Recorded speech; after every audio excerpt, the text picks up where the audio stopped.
you answered my question on what your legal options are going to be, but I have two questions. Do you anticipate this to be the end of the road for this, or do you anticipate them to continue to try to do something in this regard? And also, have you heard from any members of the military who have heeded your advice, the idea that they have ignored what they deem to be illegal orders? Well, the first part of your question, I don't put anything past them.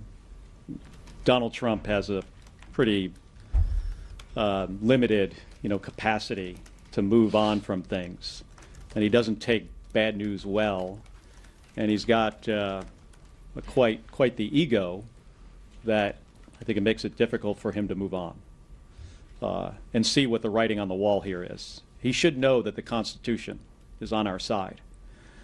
Second part of your question about people reaching out to me, of course, many, including 3 and 4 stars, retired service members, who have told me that they have changed what they do and what they say publicly in their retirement because of what has happened to us. That's already happened.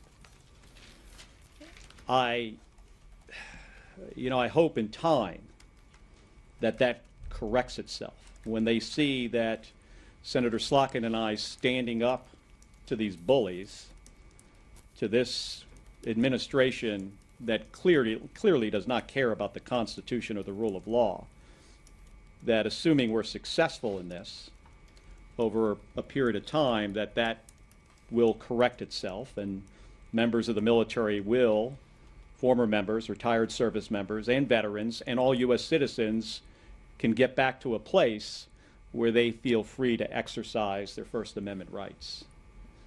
I feel very firmly that the president has created a climate of fear, whether it's our universities, our media, CEOs, and the impact of his tariffs, that everyone is self-censoring themselves because they're scared of physical intimidation and legal intimidation, the spotlight being placed on them. And so I think we just made the clear decision that we're not going to go down like that, because it doesn't get better, it just gets worse. And if fear is contagious, hopefully so is courage. And I think right now, certainly I'm drawing inspiration from people like the grand jury, people like folks peacefully protesting in Minneapolis. I think the common citizen right now is showing the country and the world how to stand up for the values you believe in. But many leaders around our country have gone quiet and put their head in the sand because they fear retribution from Donald Trump.